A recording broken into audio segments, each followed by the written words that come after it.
Yeah, so how was your weekend anyway? You've been doing a lot of things. Yeah, it was really good. I should say Manawatia Matariki, which is Matariki is with us.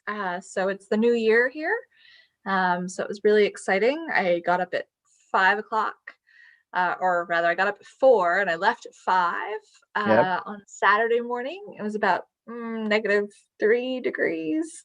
Negative Um, three. Stood outside with telescopes and got to watch Matariki rise. Matariki is the Maori name for the Pleiades.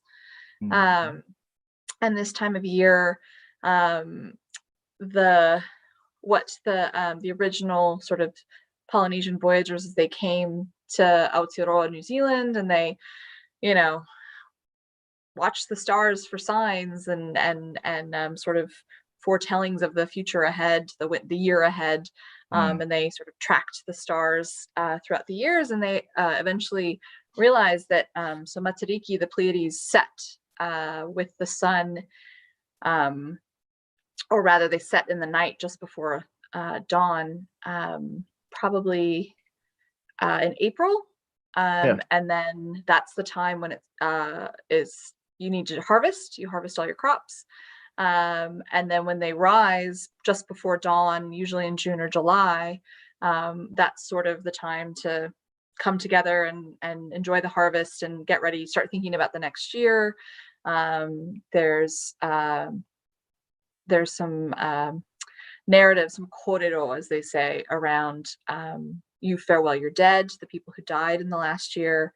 So it's a very big ceremony, and it's become more and more recognized here in New Zealand by the majority sort of Pakeha community and the immigrant community.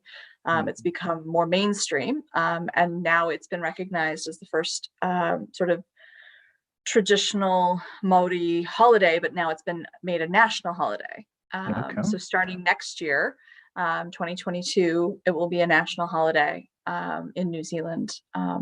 So it's kind of exciting. It's like it's like a big event, and everyone is participating, isn't it? Yeah, well, it kind of depends. So one of my coworkers is from the North Island.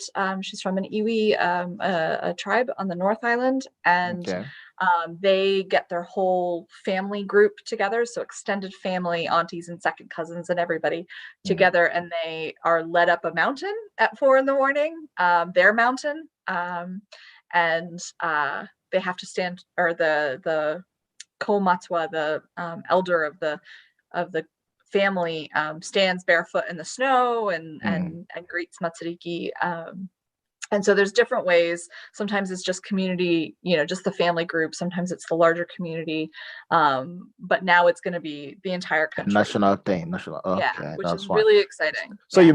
you mean is the weather is opposites of the Yes. UK So we're in the now? middle of winter. Yeah. Oh, it's also Yeah. we are getting to the middle of summer now, so it's going to be Yeah, about exactly. 21 degrees. You would have just had the solstice, Yeah, and we would have just had the winter solstice. So yes, yeah, yeah. it's flipped because we're in the southern hemisphere. So Okay, yeah. that's nice to hear. I've never been. I think the farthest I've been to, close to that is India. I've never Mm. crossed over to. I think I've been to India. I've been to Kuala Lumpur, Oh yeah. but I've not gone further down to Yeah. experience life in New Zealand. I have a friend who lives in New Zealand. She is a disaster management expert. Oh wow. She's been telling us about how nice it is to be in New Zealand. So okay, have Yeah. fun then. Yeah. Okay, another thing to talk about before I go into some conversation is how is the COVID situation? It's like you've been exempted from the COVID impacts, kind of. I mean, not entirely, but Mm. yeah, we definitely have a different experience than the rest of the world. Yeah. As you can tell by my accent, I'm originally from the United States, and as you know, my parents are still over there. And so, and my brother is in China, or was in China. He's now in Moscow with his wife and son, and my niece and her husband, going back and forth from Sudan and Nigeria.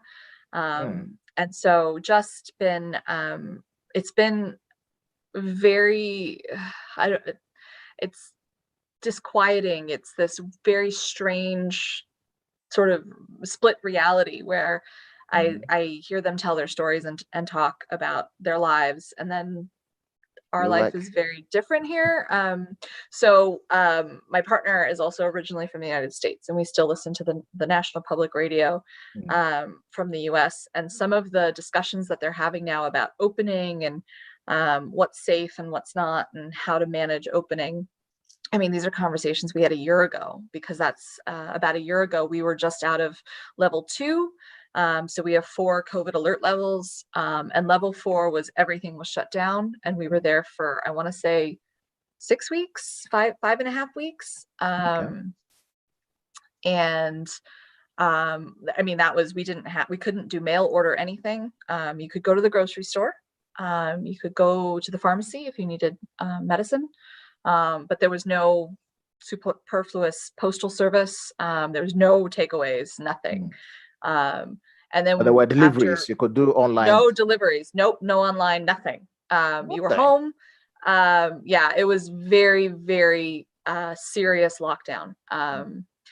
And in fact, we had a local member of parliament. They had said you could go up to a few kilometers from your house for exercise. So you could go for runs, you could go for walks.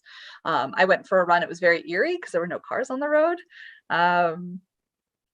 And there was just nothing. But you could go, go on a run with your partner or someone within your bubble. So yeah. So within your bubble, within your household. But that was it. They only let for each bubble, you could only have one person go to the grocery store.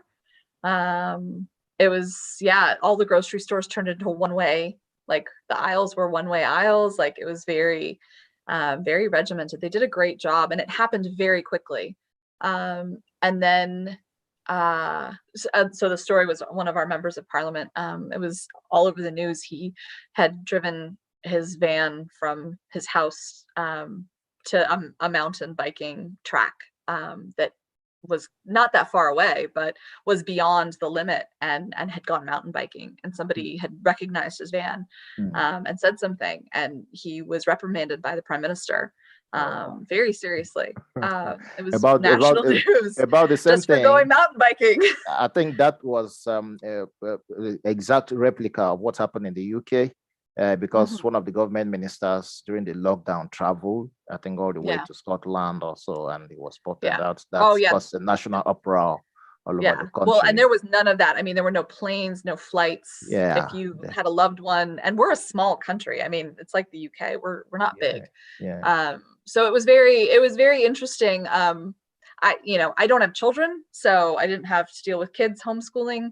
So it was quite a peaceful time. I was able to work from home as well, both my partner and I, which we were very fortunate in that as well. And so after that, we went to what was called level 3, which was basically lockdown plus takeaways, as they said. Okay. So you could start, things started loosening up. You could have a takeaway coffee, you could shop online. And then level 2, there were some restrictions on gathering size. And I'm not sure how many of your listeners or watchers had read my little bio. So I work at Otago Museum in Dunedin. And so we had a number of things. We are famous for our interactive science center, which has a lot of high touch interactive displays and activities. So we actually had an epidemiologist come from the university that's just across the road and assess each one for which ones we had to take off display and which ones we could keep on to keep the visitors safe. And we beefed up cleaning and sanitizing, but we were mostly able to open again, which was a relief. And then level 1, as we say, it's not level none. Our borders remain closed. COVID is still a threat. We mask on public transport, but for the most part, there's no community cases at all. No cases. And so, I hear from well, if there are no cases, I'm not sure, but are you guys receiving the vaccine at all, or is we are. So we are in the process of our vaccine rollout. We have not. There's a lot of debate about how well it's going. As I'm sure you can imagine, everybody weighs in. Yeah, people are asking questions. My personal feeling, as much as I miss my family, I'd love to be able to see them. We do not have people actively dying. We are in this really privileged position. And I read somewhere where we're ranked, and we're quite far down in terms of how our vaccine rollout is going. But all of the countries that are at the same ranking as us have hundreds of people dying every day. And we don't have anyone dying of COVID. So it's sort of like I'm Well, okay I think waiting. we will, maybe if it is possible, examine the COVID situation in New Zealand a little bit carefully, maybe in a different talk, because during the pandemic, I've been asking some questions in my COVID-19 series. So I've been asking people in Africa some questions on why it has been the rate of infection has been very slow, and then the fatalities too has been really slow as compared to the initial predictions by experts and commentators that bodies were going to litter the streets of Africa, because of course we have, you will know, no health facilities to cope with these, no systems, and everyone lives like that communally, and we go out to look for what we eat almost every day. So if you lock people out, so most people were probably scared of dying of hunger instead of the COVID. So it was a mix that I think resulted to these predictions about bodies going to litter. But fortunately for us, it didn't happen. So I started asking questions on why this have been. I will examine that. If you recommend someone or yourself on a different day. I'll have a think, because we've been working with heaps of experts down here, and it's still a conversation, because we pursued this sort of zero tolerance policy, but because the rest of the world didn't, and because we can't close our borders forever, we need the vaccine as well. Like there's no way we can go back to normal. Like this, we're like day-to-day life still very much normal. We can gather in big groups. I was at a symposium last week, and then we went to a cocktail hour, and everybody scans when they go in, but it's pretty normal. But we don't have international tourists, and we briefly opened a travel bubble with Australia, but we've had to shut it. Although I think now it's open again. But it's closed with New South Wales, and so it's this sort of like but open and close. So you examine the situation in neighboring countries and think if you can allow them in or out. And until we have widespread vaccine, that's it's a small country, and I do hope that in a year or so you should be able to get everyone around there vaccinated. Hopefully. We're about so we've done the sort of very high risk, and we've done the border control workers and the healthcare workers, and we're sort of going into what they call I think they call it tier 3, and then I think myself as sort of mid to late 30s, healthy, no sort of pre-existing conditions, or I'm not immunocompromised. I think they're hoping to have my age group starting maybe in August. So that's all right. I think I've received my first dose of it, so I'm waiting for the next one sometime in August too. So well, I hear that one can knock you out, so make sure you take some time. I'm fine. I had COVID before, so I was in the natural immune system. The natural one was there before this, so I'm going to have maybe 3 tiers of immune response to COVID. So that's all right. Okay, let's get to our conversation for today. So the idea is to examine the climate change and community related issues and how you are engaging it. So because this is going to go into my podcast, because I will edit that and put it there and share the links with you when it gets to. So am I okay to address you as a climate activist?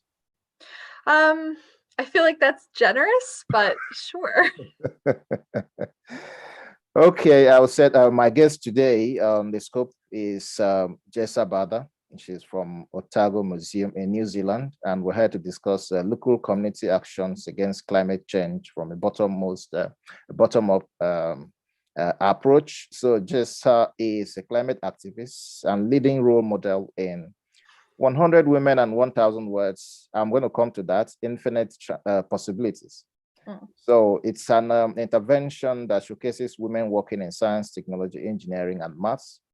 She combines her communication expertise and interests at the Otago Museum in driving women in STEM issues, in STEM, and facilitating honest conversations on climate issues and activities. So she will share in this podcast with us her activities and how she's been engaging communities in dealing with or suggesting ideas on climate mitigation or adaptation or community resilience generally. So I would like to welcome you, Jessa, to the scope today. Thank you. Yes, it's so awesome to be here. Nice to have you. So let me start from 100 women and words. 100 women, 100 words, infinite yep. possibilities. So tell us about that. What's that idea about? Okay, so that is a digital portrait exhibition that I curated for a larger project called Full Steam Ahead that was funded by our local ministry for business, innovation, and employment. And they spearhead a lot of sort of science communication and science engagement within society initiatives. So they'll come back again. They run a contestable fund, usually yearly. They had to take a break in 2020 for obvious reasons. But they funded Full Steam Ahead, which was our, and by our, I mean Otago Museum's initiative to try to resolve this gender gap that has persisted into the 21st century in science, technology, engineering, and maths engagement. So not just careers and sort of lifetime pursuits, but also just general engagement. There has been this gender gap where women, and particularly women of color and Indigenous women, but women in general have continued to feel sort of less able to engage or less capable of engaging, particularly young women, and to the point where they don't pursue it as a viable option for them in university or as a career. And so one of the things we wanted to leverage through Full Steam Ahead was this concept of role models. There had been some really impressive research done by both UNDP and Microsoft, of all people, that showed that knowing a woman who had pursued a career in STEM and knowing what she did improved young women's self-concept, which is to say their concept of themselves able to achieve and engage with science, technology, engineering, or maths, that is to say STEM. And so part of leveraging that was putting together this exhibition of role models. And I've seen dozens of them throughout the years, but I was really keen to feature role models that were in young women's own communities. So we crowdsourced them from both the region that Dunedin is based in, which is called Otago, and the one just south of us, aptly named Southland. And so we put out a call to the communities to nominate women and girls. That was the other thing, is I wanted these young women to see themselves in the women that we featured. So we got about 300 nominations, which meant myself and the selection committee had to whittle it down to just 100, which was really hard. There would have been no bad choices. We went for breadth. So we wanted to show. So why do you have to cut it down to 100? Well, is that too large for management, or? It's as a community organizer will know, funding. So we had applied for a certain amount of funding, and we wanted these to be not just your average sort of snapshots. So we were hiring professional photographers. We ended up working with 7 of them. all of whom took a pay cut, a serious pay cut, because they believed very strongly in sort of the importance of this project and the message behind the project. So I am forever indebted to them because they did an amazing job. But at the end of the day, we could really only afford about 100 portraits. And so we had to whittle down the numbers. We went for sort of diversity of experience and background and story as much as possible. But again, we only had what the nominators gave us to go on when describing why they were nominating these young women and old women, because we ended up with an age range from 7 to 70, which was amazing. From 7 or 17? From 7 years old. 7 years old. 7 years old. Is it possible to get a woman role model at 7? I think that she is a role model for her classmates. She is passionate about mathematics. She looks for math problems wherever she goes. She's not daunted by getting things wrong. You know, if she doesn't know how to solve something. And I think that sort of, to me, embodies all of the things that is amazing about engaging with these subjects, is that they really teach you sort of this kind of resilience and creative problem solving and thinking. And if you're 7 and you're already exhibiting that, I mean, I want all of the girls in her class to look to her and be like, hey, you know what? It's okay to put my hand up even if I'm not sure about the answer, and to feel that empowerment. So yeah, I think she was really awesome. That's absolutely good. It's a nice project that I think you intend to make that maybe an annual event or a continuous project, just to keep that we've running. Looked into, I have thought about extending it. Primarily the biggest feedback we've got was that it should be a book. One of our sort of co-funders, so one of our partners on the project, has asked us to consider making it a website. And I think a website is great. And I think that's definitely something that we're going to pursue. But I really like the idea of a book because these photographs are gorgeous. Photographs, so the 100 words comes in because accompanying each photograph is a caption. And that caption was written by the subject themselves. I gave them all the same prompt. They had to describe what had been most surprising or unexpected about their journey, sort of in their field, if they were professionals, or in their journey, or in the, as they've sort of grown their passion for their studies, if they're students or young girls. And the captions are just amazing because they're written in the women's own words. We did very little editing. And so it's just phenomenal. It's really beautiful. And I'm totally biased. But that's fine. I think. But yeah, it was a wonderful project. And then I followed that up because not only did we have it on display in Otago Museum, but we took it on tour throughout the communities that these women came from. And then we hosted panel discussions. And then simultaneously, I ran 6 workshops. And then this is where your topic of choice for today comes in. I ran 6 workshops. Each of them had a different theme. And I would ask 5 of these role models whose work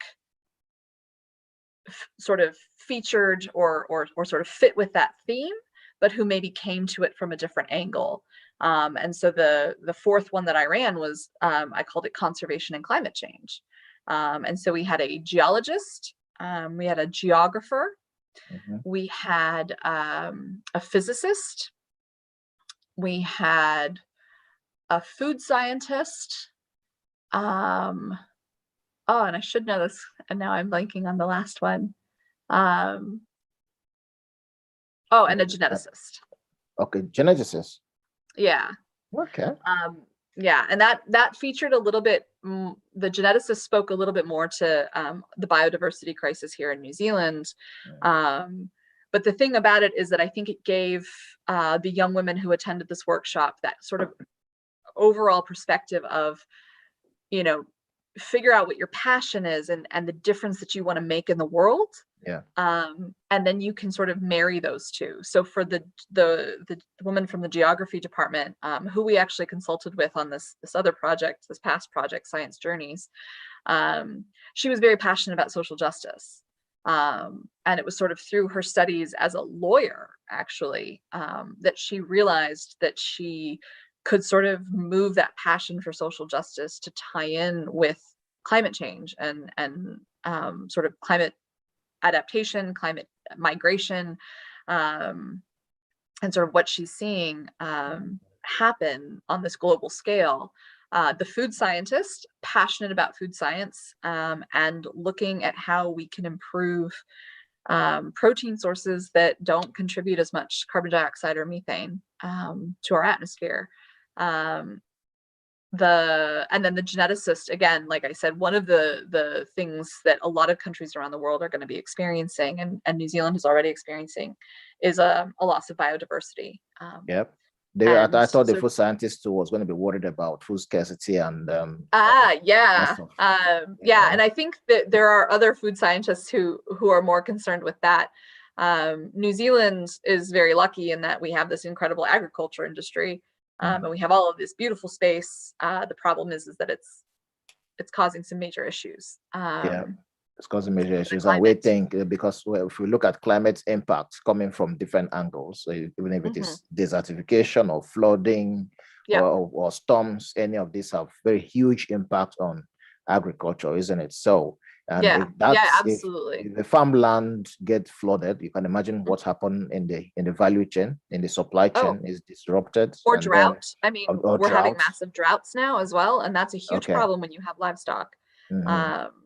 So certain areas are getting too much rain and other areas not enough. And so I'm constantly telling people for Aotearoa, New Zealand, we're a bunch of islands. People worry about sea level rise. Like, yes, that's an issue. But even if you live inland, it's an issue. It's an issue. I've said that a lot because for my own research and studies, I said wherever you live, climate change is going to impact you. It's going to impact you in one way or the other. It probably already is. If you look at the issue of migration or climate refugees, as we call it, as we're going to call it now, and people are developing a social justice system for climate refugees.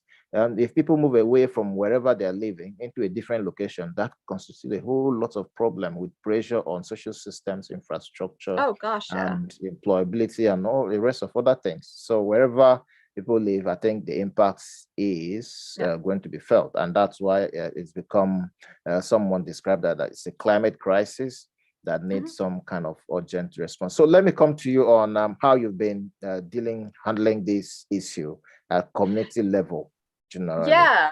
How do you engage? So I was going to say, so I mean, we first met through the Science Journeys project, and I just wanted to give you a quick recap on that because that finished up at the end of 2020. Okay. So for your listeners, the Science Journeys project was actually started by one of my colleagues who's now at Radio New Zealand.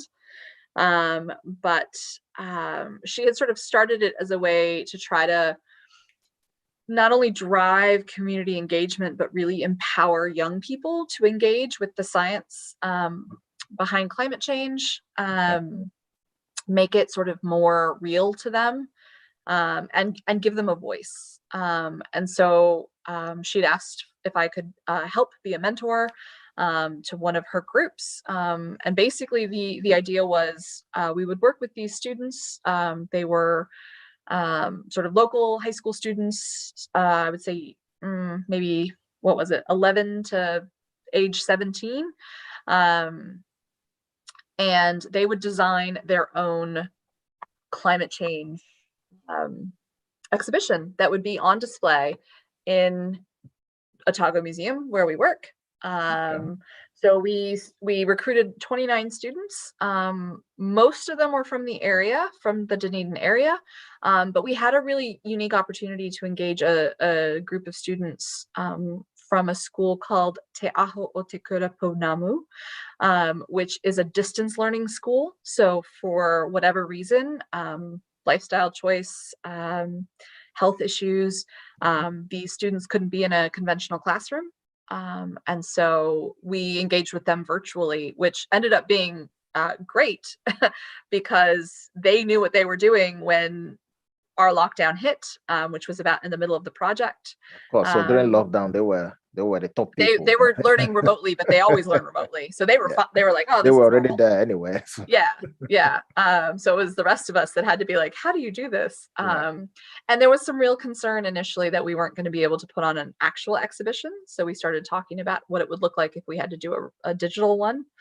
A website with all of the content that we had been developing.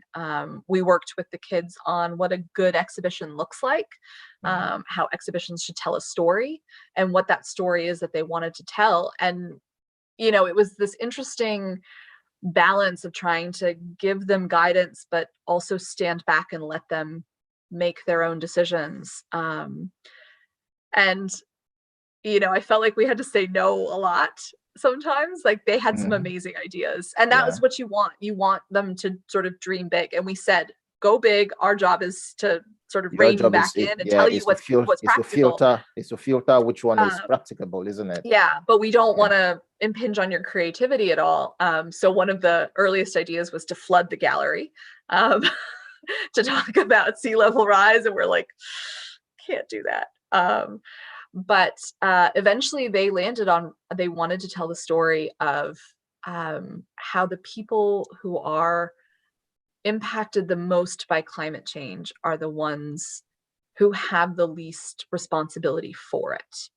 And my group that I ended up working with was assigned the introduction of the story. So sort of setting the groundwork. And then the second group told stories. And so what they did was they interviewed individuals from the Cook Islands and Samoa and other youth activists.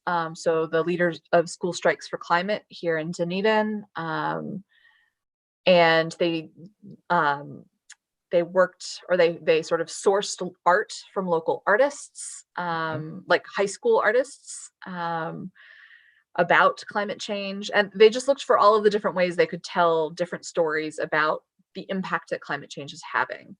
And then the last part we wanted to end on was we wanted to empower visitors, just like we wanted to empower the students. And so it was actions, you know, these are the things we can do. And I was so proud of these kids because very early on, they had done reading and research on their own. I had one great moment where one of my group reflected to me afterwards that, you know, they had done all this reading and only a tiny amount of it had made it into the exhibition. And I said, well, you're ready for your PhD now.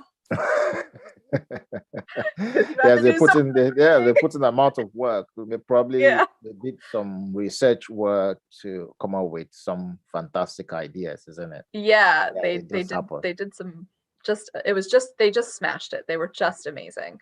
But they had the actions that individuals could take personally.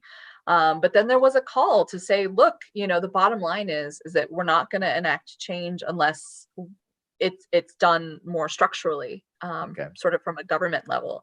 And so, you know, here's who you need to write to, and here's what you need to demand, and here's the format, and, you know, the power is in your hands, but you need to sort of be aware that, you know, yes, it's important to take individual action, but we really need the systemic action. Exactly, because that was going to be my next point. That's what was the place of the politicians or the government, the policymakers in that program to make sure that they get the message that, of course, people are aware. I can imagine from your presentation and what the program was about, the project was about. It's about creating that awareness and letting people know what they are contributing or what they are getting as a response from the environment.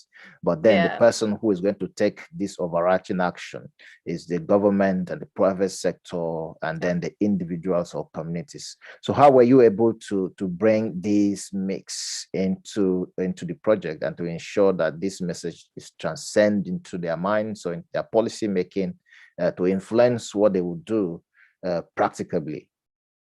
Yeah, I mean, our hope is, because we opened it over the school holidays, one of the school holidays, and in New Zealand, all of the schools are on holiday at the same time, all of the sort of elementary, middle, secondary schools, that helped contribute to just the sheer number of visitors that we had through the exhibition. We had the mayor of Dunedin come and open the exhibition, but we were able to get some pretty amazing national coverage of the exhibition as well. Again, there's a benefit to New Zealand being a small country. And so, getting in touch with Radio New Zealand, and trying to get the message out there, and they did one of the national pieces had like essentially a video tour through the exhibition. And then we were able to take it, just recently able to get it installed in a second location in Queenstown, which is has been in the past a very popular tourist hotspot, and it still is domestically. But our hope is that a lot of people realize that they need to speak up, and they need to sort of demand better on that national political stage. And it's sort of my in a dream scenario, if I were going to extend this project, I would build on this and do something similar, but I would personally, my favorite age group to engage are the people over 65.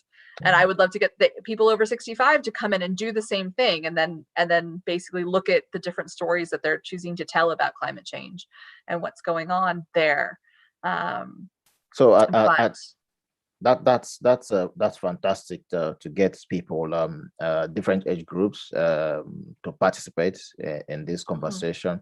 I think because everyone has got a contribution to make in one way or the other, isn't it? So what's the driving force on ground at the moment as we speak? Is the science training project still ongoing, or what's the driving community mechanisms that you are engaging the people to carry on with the conversation on climate change? Or are you using the Otago Museum platform, or which are these platforms, if there is? Yeah, so we're definitely still leveraging the Otago Museum platform. We have a national reputation as a science communication sort of hub. We have the largest professional science communication team in New Zealand. And what has really been gratifying to me is to see aspects of the original Science Journeys project carried through and sort of incorporated into what's called our Far From Frozen project. And that is a whole other, that actually predates Science Journeys. Our original Far From Frozen climate change showcase was a 2016-2017 funded project, again by MBIE, our government ministry for innovation and entrepreneurship, or innovation and employment, and yes, MB business. There we go. Business. And that reached about 40,000 people, and that was that actually sat outside of Parliament. We get significantly, like, because of the scope of that project, it gets significantly more funding to utilize some of our sort of more unique platforms. So we have a enormous inflatable marquee, essentially, that's very attention grabbing. And when we pair that with our Lab in a Box, which is a 20-foot shipping container that one of the walls folds, sort of, if the shipping container is like this lengthwise, the wall folds down and there's a frame that slides out, and it's very distinct. And so we can take Lab in a Box on the road. It's not the most easy to move around, but it does enable us to reach some locations and sort of have a platform with us as we go. And so that was the original sort of 2016, 2017. And then we received additional funds from the Ministry for Foreign Affairs and Trade to take it to the Pacific Islands. So it visited Fiji and Tonga, and then it was supposed to go to Samoa in the end of 2019, but there was a measles epidemic, so we weren't able to go. It was rescheduled for March of 2020, and then COVID-19 happened. COVID came on board. And in that sort of interim period, we got it funded again to sort of revamp it with all the updated data, as well as take on a more ocean-centered focus. So we partnered with our sort of NIWA is our ocean and atmospheric. It's sort of the US. The US has NOAA. New Zealand has NIWA. Okay. So it's water and atmosphere, and also a local center of research excellence called McDiarmid Institute, which is working sort of at the forefront of a lot of climate change adaptation and mitigation technologies, particularly using nanoparticles and nanotechnologies. And so we had to, and unfortunately, we couldn't get it to Samoa because by the time we came out of lockdown, we needed to bring it back to us so that we could start revamping it. And so that has relaunched, and that is now on the road. We call it Far From Frozen because it uses Antarctica as sort of the hook to get people interested. Antarctica is one of our nearest neighbors. At certain times of year, thanks to how big the sea ice gets, it's actually closer to us than Australia. But it is a fascinating place to study what's happening to the climate. It is our canary in a coal mine. And so we both the original Far From Frozen and this new one, Antarctica New Zealand is one of our very close partners. And so we use, we have a Scott tent, we have all of the extreme cold weather gear, which gets little kids really interested. It's also a really handy way to talk about what's happening to the planet. You have them put on the heavy jacket, and then you have them put on another one, and then you put on another one. And it's sort of like, okay, well, how are you feeling? You're feeling pretty warm, right? Well, that's basically what's happening to our atmosphere. It's like we're wrapped up in a big fluffy duvet, and we can't take it off. Exactly. And so it's a great way to start those conversations very young. We do a lot of school programs where like classes book in to come through. And then we usually team that up with a community day where we're open to the wider community in an area. Just this past month, we did one in Cromwell and one in Roxborough. And both of those are fairly rural communities on the South Island. And there were some hard conversations because ultimately agriculture and transport are the sort of areas that New Zealand has got to do better in. And when you're talking to farmers, that's not what they want to hear.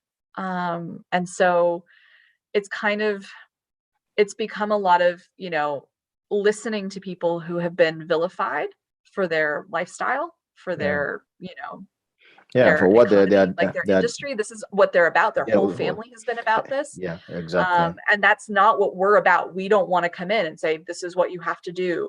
It's about having a conversation and listening to them and saying, this is what I'm hearing. And I agree, no solution that we're offering is perfect. And it's not, no one thing is going to solve this issue because it's such a multifaceted problem. And so it's been really, really rewarding and hard. I think you guys are doing a fantastic job and doing the whole of this. I can't imagine. So this is all coming from Otago Museum, the whole of what you mentioned. I mean, we've got amazing partners, right? I mean, NIWA has given us amazing partners, heaps of information, McDiarmid Institute. I mean, they've given us so many great resources. But yeah, I mean, at the end of the day, we'll be, so we're about to start our the New Zealand International Science Festival starts next Monday, or sorry, I mistaken. My little project starts on next Monday. It actually starts the weekend, this coming weekend. So it's very exciting. It's a full week. There's 100+ events on, and it's centered in Dunedin. And so we will have Far From Frozen installed in the center of town. So anybody can come in. We have a couple of really cool interactives that will take you through Antarctica and why Antarctica is important, as well as there's this fantastic modeling table that shows you what happens during extreme weather events. Okay. So again, you have that like, sea level rise, but also extreme weather. Nobody is safe. There's a saying in Te Reo Maori, he waka ike noa. We're all in the same waka or boat. And it's that we're an island nation, and no matter what we do, I see. I we need think to start caring about this. I have a colleague who is from whose interest has been on small island nations, and his research is about the impact of climate change on young people who live in small island nations. He is from St. Vincent and the Grenadines, so you can imagine. Oh wow! While you're at the bottom, he is at the top. Yeah. But they've been facing about the same challenge, or a couple of challenges that as a result of climate change. And some guys I'm going to speak with too are from Bangladesh. They are doing quite a lot. And when they narrate their situation, I really feel that direct connect with how this sea level rise and cyclones and storms is impacting and affecting their livelihoods every year. So it's important that you are getting fantastic support from the private sector, from the government, because we are. That's what I want to say, because while people are struggling, that we need to hold some people responsible, and governments too need to be responsive in how they address these issues. So what are those very physical indicators of climate change that you are facing across New Zealand or in the region where you live? Those things, is it temperature that they are beginning to get hotter than usual, or is it floodings that are becoming more regular or becoming more intense, or is it storms or cyclones or sea level rise? So which of these are relevant to? So definitely extreme weather. So just I think it was just a month ago even. Beginning of June, there was a major rain event that washed out some roads and basically meant that anything that we were expecting to be delivered couldn't be delivered, because the detour literally took you from the East Coast to the West Coast and then back to the East Coast again of the South Island. So down here we are seeing some more droughts inland. So already this year I should back up a little bit. So one of the interesting things about New Zealand is that we have the one sort of power supplier. And we have a number of renewable sources that feed into that, but we also have some coal to sort of pick up the slack when the renewables can't do it. And because we've relied so heavily on hydro for so long, and a lot of those dams are in areas that have been experiencing drought, we've had to rely more on coal. And so electricity has gotten more expensive. That's sort of the immediate, what everybody feels is, hey, it's winter time. So it's like, oh, if you have an electric heat source, you're going to notice the difference right away. So we've got drought in some places, we've got massive heavy rain in other places. And then there is erosion, and sea level rise is sort of the next coming up right behind us. So those are sort of the main things. I think because really the then coming with the drought and the massive rain events, more with the drought, is that we've ended up having some pretty severe wildfires at different times along that sort of plains area where a lot of the agriculture comes from. So it's not great for farmers. It's not great. It's not great for farmers. It's not great for retailers. It's not great for citizens. It's not great for anyone. Not great for anyone.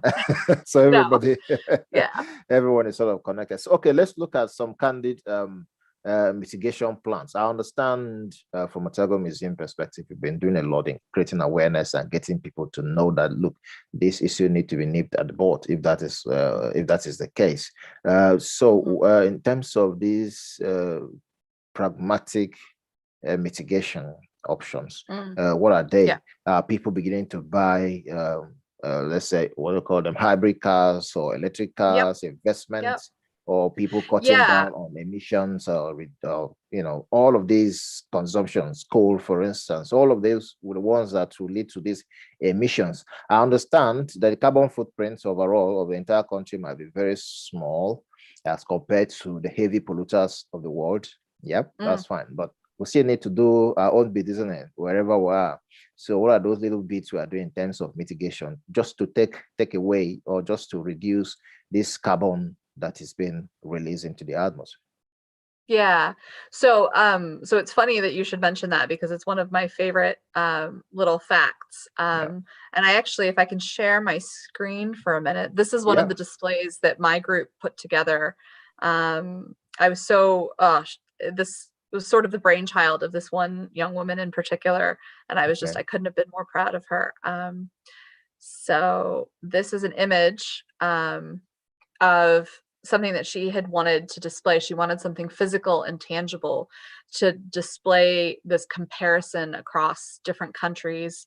This purple jar here is China, and then the pink is India, and then the green is New Zealand, and the yellow is Samoa. And these are the 2017 gross emissions for each country. Okay. But then the next sort of grouping of jars again is China, India, New Zealand, and Samoa, but these are the per capita emissions. Yeah. And so you can see New Zealand goes from way down here to actually worse than China. And this blew the kids' minds, and it blew the visitors' minds as well. I mean, we had little surveys at the end of the exhibition as you exited, and without doubt, they said this was fun. Like this, I had no idea. And then the next table actually has two more comparisons with the same four countries. One of them looking at the Human Development Index and showing that New Zealand has quite a high quality of life, i.e., we can afford to make smart consumer choices, and sort of making the argument that perhaps we need to start thinking more wisely about the choices that we're making, because we have the option of making those choices. Yeah. And then the last image, I might actually have it. I think it's behind here. Yeah. Oh, that's Sarah actually. Okay. So this is the Notre Dame Global Adaptation Index. And they actually have a vulnerability index. And so again, you can see that of the four, New Zealand is actually the least vulnerable of the four countries we picked to the impacts of climate change. And so it's this, again, making this argument that, we actually aren't, like, yes, we still have impacts, and yes, it's still not going to be great for us, but it's going to be better for us than a lot of other places. And we could stand to do more when you look at our per capita emissions.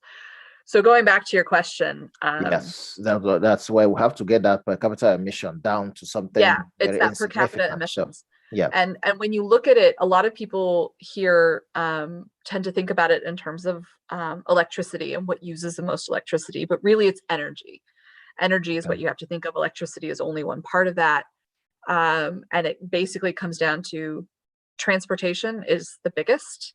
And actually one of my former colleagues, I guess now she's just left. She's moved to Australia.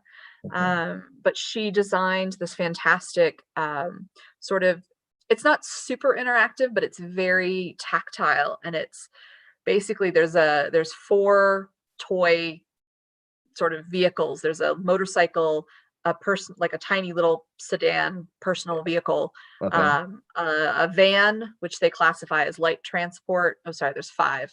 There's a bus, and then there's a big semi lorry, and then sort of there's this piece of fabric that has different sort of lengths of road on it, and you have to put the item on the length of road that you think matches. And without doubt, everybody that has come through and done this has put the lorry on the longest length of road, because they think that that's where most of our transportation emissions are coming from, is all of the heavy costs of moving stuff around to New Zealand. And in fact, it's personal vehicles. And it's astounding how much personal vehicle driving is done at least on the surface of it, coming from a place like me where there's, in the United States, most areas have a lot of really good public transport, Yeah. and there just aren't those options here. And so that's where I think taking the bus and switching to electric vehicles will improve the circumstances. But as well as I do, electric vehicles aren't the answer. They're still extractive. There's still issues there. They're much better than petrol vehicles, but it's not a stopgap. But, my favorite thing to tell people is, how big was your computer when you were a kid? Right? My computer was massive, and now it's this big. It's just that that's it. And it gets that way because we use these things and we expect better, and we want innovation in the area of computing. And so things have gotten smaller and better and more efficient. Yeah. And so if we say we don't want petrol anymore, we want innovation in something else, and we direct our money in that area, then that's where innovation is going to come. Because people are going to see that's where the market is. There's so much innovation and so much investments going around electric cars and electric battery manufacturing in the UK, for instance. There's so much investment, and companies are taking that as a new opportunity, a blue ocean investment, in that, given that that's where the world is driving through. Are there such massive investments in New Zealand by the government or private organizations in, let's say, wind energy as alternative building? So we have great renewables. We really do, and there's more all the time. I mean, we've just I think in the last week there was a new solar array that just went online, and they're working on another one up in Northland. Down here, we don't actually get that much sun. I mean, we do. People make it sound like it's terrible, and it's really not. But up in Northland, up on the north of the North Island, they get heaps of sun, and they've one of the power companies has purchased land from a farm to install a large, massive solar array that will feed into the grid. Into the national grid. So, there is investment there. They've started looking at sort of making it more attractive to invest in hybrids and electric. I'm curious to know in the UK if there's much going on around alternative fuels. Like we've got I mentioned the McDiamond Institute for Advanced Materials and Nanotechnology, and one of their principal investigators is looking very heavily into possibilities around hydrogen as a fuel, as a viable fuel. And I know Madrid tried it and had success, except for the fact that it took an extreme amount of electricity generated by carbon to produce the hydrogen. But I think this woman Sally is just doing some amazing things. And so that is the point, isn't it? Because someone asked a question in my university. My colleague asked that question. I said, okay, if we switch over to 100% electric cars, where are we going to get the electricity to charge the cars?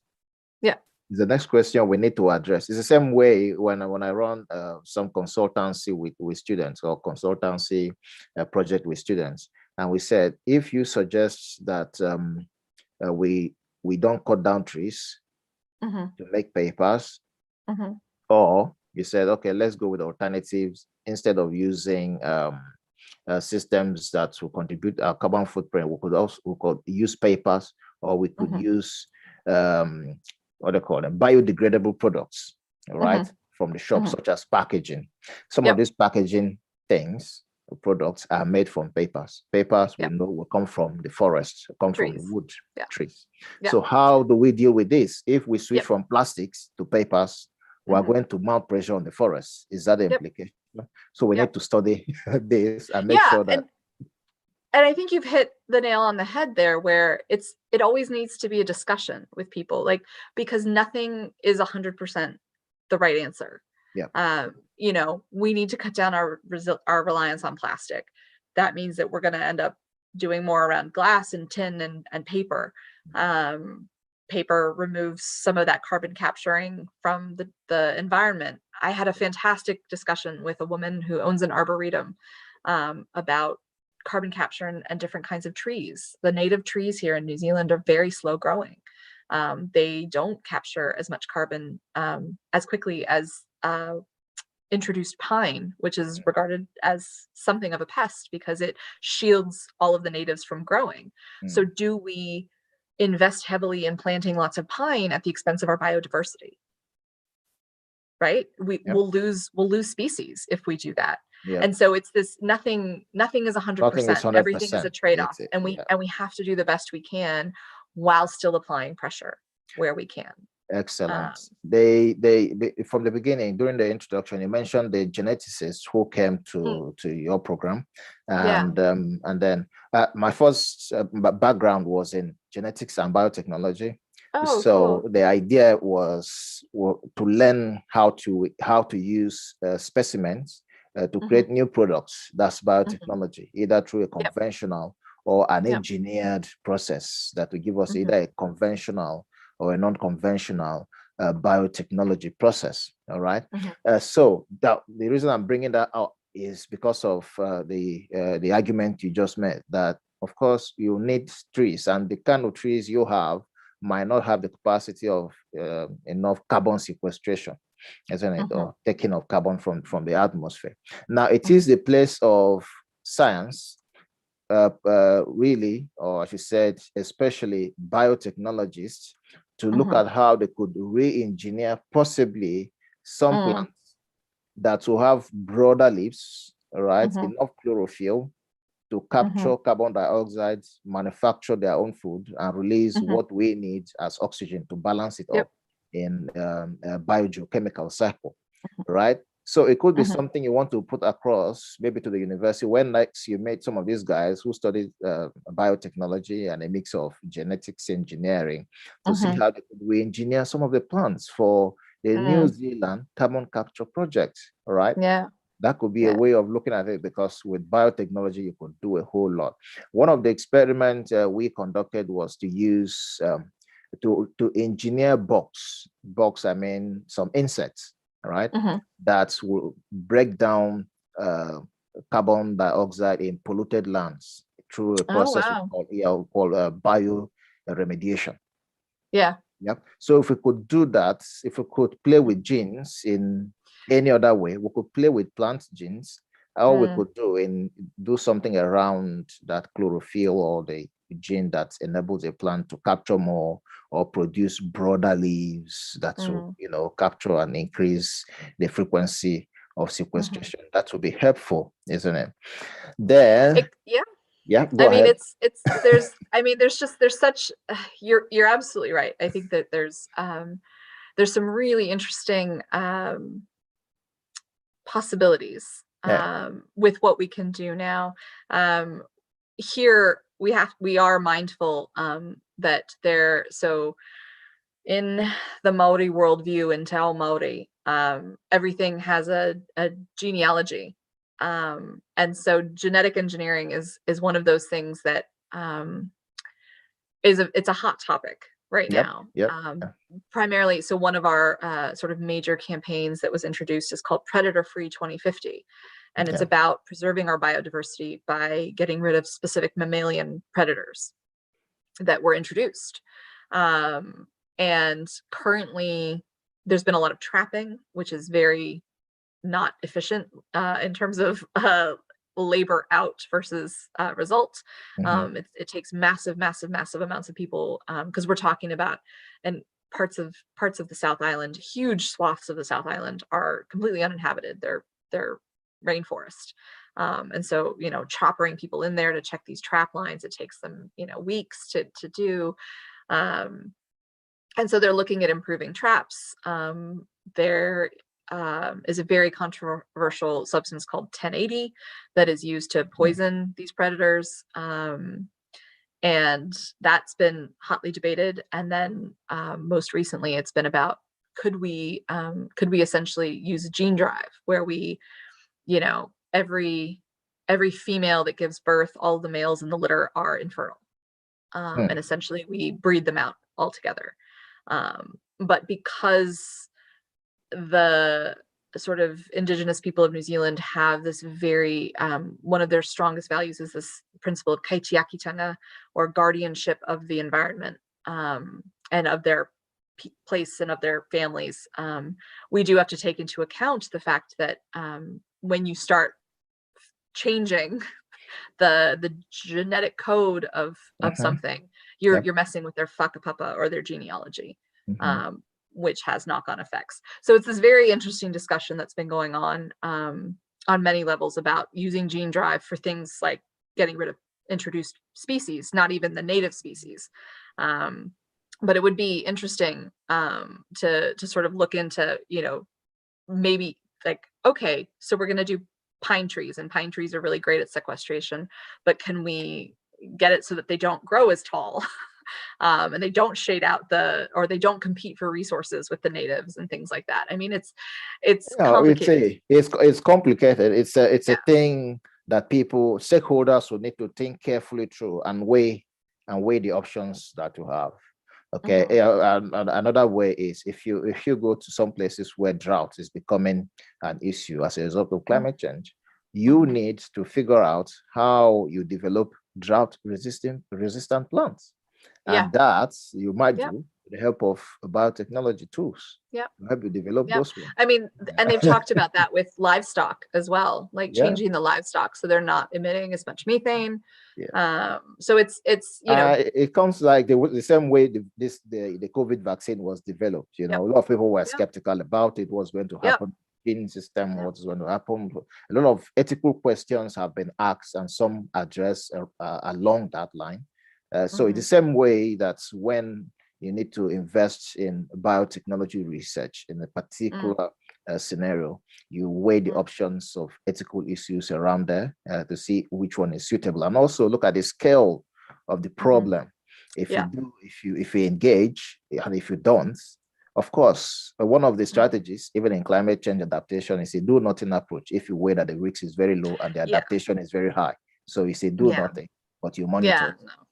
No, and I definitely don't think it's we've at all gotten to the do nothing approach.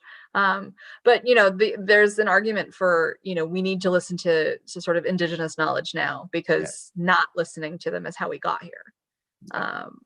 And so it pays to listen. It's important it's very, very important to listen to indigenous people. Recently, I think last Friday, I presented a paper in a conference, and it was a shocking paper to us, a shocking result to us and to the audience, other panelists or audience in the conference, about how engaging the community to get their own views on government or research proposal could help shape the way we structure our programs and projects. So it's important to listen to indigenous people and consider the opinions and views in every project to ensure that it's accepted, because acceptability is crucial in anything we want to do, even with respect to climate change mitigation or adaptation. Okay, last area we want to look at, I think you have mentioned a lot of things, and I'm not sure if there is need for adaptation in New Zealand at the moment. If there is, are there adaptation mechanisms in place at the moment that are being deployed? I mean, there's definitely, you talk to the governments and they'll say, yes, we've declared a climate emergency, and it's sort of, okay, well, what does that mean? That's just an ordinary thing to say, oh, we've declared emergency. If you declare emergency, it's an emergency. Oh my gosh. And then what do you do?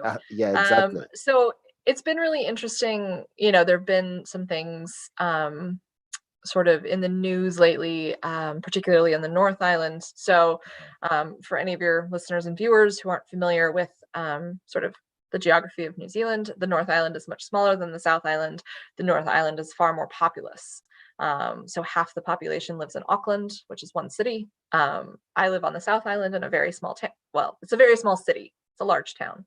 Depends on what you come from, I guess, as your point of reference. But there's been talk about in the government's exploring options for in sort of investing in a better public transportation infrastructure between cities. So My favorite example is I had a dear friend come visit me, and she was like, "Oh, well, I'll just take the train around. I don't want to fly. Like, I'll just take the train." And it was sort of like there really isn't one, Okay. um, and there should be. It's not that big, but there are rail networks for moving logs. The timber industry is big for moving, a lot of industry around, but agricultural products. But no, I mean, there's not really an easy way to get from between Auckland and Wellington, which is the largest city and the capital.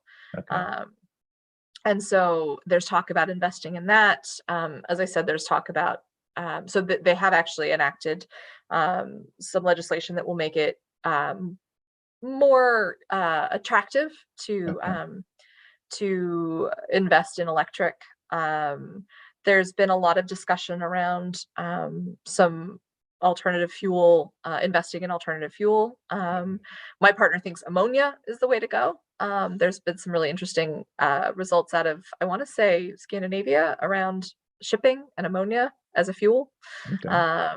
But as I said, this New Zealand-based Center of Research Excellence is looking at not only hydrogen as a fuel source, but also as a viable and efficient fuel source, but also looking at making solar easier and more affordable. And so some of the things they're developing are things like a paint that will concentrate the solar, sort of the photons that it receives from the sun, to the edges of the windows. So you Okay. can actually paint it on your window, and it sort of tints the window. And that way you can minimize the number of solar panels you need to put on your house. They are working on flexible solar panels, things that are lightweight, easy to carry, easy to travel with. So there's things like that that are ongoing all the time. But Yeah. yeah, I mean, I think That's that it's that sounds very interesting. That are yeah, doing a lot of things, both mitigation and adaptation all together. yeah. Communities that are very close to the sea or to the ocean, how are those coping with? How are they planning to cope with sea level rise or this Yeah, constant so time to that's time whew, floods and yeah, that's a hot topic, particularly where I live. Well, the particularly for the city I live in. So I live in Dunedin, as I said, we're a coastal town. We've traditionally had a harbor, and then there was a wetland, and that wetland has been reclaimed, but it sits below sea level. And even I've been here for 6.5 years. okay, There's only been one really major flooding, but it was okay, very bad during an okay, extreme weather event in June, so wintertime. Um, and there are still families that are recovering from that, and that was 5-6 years ago now. And it's the kind of thing where now the local, they call it the civil defense group, is aware that this is a problem. But the future of what we call South Dunedin, because it's at the southern end of the town, mm, um, is very much a hot topic in local government, yeah, because it will be underwater if we lose much more of Antarctica. mm, And actually, in our Far From Frozen showcase, we have this projection map um, the Antarctic continent, and we can sort of push a button, and you can see, oh, if we have a temperature change of this mhm, much of Antarctica will melt, and yeah, then right next to it is a map of Dunedin, and you can see where the water comes in, yeah. and it's not going to take much for South Dunedin to be underwater. And so, what are those people going to do? So there's been a lot of discussion around what can be done, Yeah, um, yeah. That because this is inevitable if we don't change what we're doing right now. that's So the point. That's the point. That is the conversation, and that is my own research area, and that's yep. where I've worked with the oil and gas industry. Unfortunately, because when you said from the beginning that some people or organization have been vilified for what they do as a culture, as a business, or Yep. kind of lifestyle, it's the same way the oil and gas industry is suffering the impact. Some people are threatening the industry that it should be sued for polluting the world and a lot of conversations around there. But the question I always got is why do you have to work towards protecting oil and gas infrastructure when they are the cause of the entire problem? I said, well, we still need to, so far as we still depend on this infrastructure in one way or the other, we have to protect them until we successfully move over from fossil energy to other green energy sources, which is fine. And I've been do that with other communities as well, developing adaptation measures that they could adapt. It varies from place to place depending on the threat level. So they will choose which options are available and do it on time, and also measuring impacts possibilities and adaptation options, because sometimes you invest all the money you have in adaptation and nothing happened, and then you begin to regret it. So that kind of conversation needs to go. All right, so thank you so much for your time. I usually would not want this to go more than 1 hour, and I will go more than an hour now. It's getting too late, probably for you to have some rest. Is there the last question I will ask, or just to ask about, is any plans for the Glasgow climate conference from not New Zealand that you are aware of? I was gonna, oh gosh, so not me personally, but there's another center of research excellence that I do a lot of work for, called the Dodwell Center for Photonics and Quantum Technologies, and they are very heavily involved in sort of anything to do with photons. So anything solar, and working with solar, improving solar energy, but also using photometry to measure things like water quality, and most recently air quality. So there's some discussion around that. McDiamond Institute will almost definitely have a presence, although they've not shared any of their plans with me. Meanwhile, for us here, our focus is us, our communities in New Zealand, and the Pacific Islands, because so much of sort of, if they're going to be climate refugees, they're going to come here. We want to make sure that they're supported, and they deserve to have access to excellent science engagement. And it's not something that the more remote and rural schools necessarily have. They just don't have the resources. And so if we can provide that, then that's a job well done. That's something that we can all benefit from, as having more engaged citizens who are demanding better. That's true. Okay, that's thank you so much for this wonderful conversation and touching or educating me on a lot of things that are happening that you are doing, and extend my warm appreciation to the entire Otago Museum team on the whole of this engagement. I don't think I've seen a museum anywhere in the world engaging in these environmental conversations like the ones you've discussed, and investing in all the projects far from frozen and all of that. That is very, very important. I think going forward, you begin to get maybe your program, 100 Women, 100 Words, could also begin to tell young people and young ladies that, of course, there are opportunities in this climate change adaptation and mitigation. We need women who will be leading. Of course, you're aware of the Greta Thunberg and Greta effect that we now have. So that's a role model now for a lot of people, including especially young girls who might want to see that they can actually, get involved in this climate change conversation, and it will go a long way in helping us. So thank you so much for joining. Really thank you for having me. I really appreciate your time, and hopefully, if there's need, we'll meet again and we'll keep it going on. All right. Excellent. I look forward to it, Justin. All right. Thank you. Bye-bye. Bye.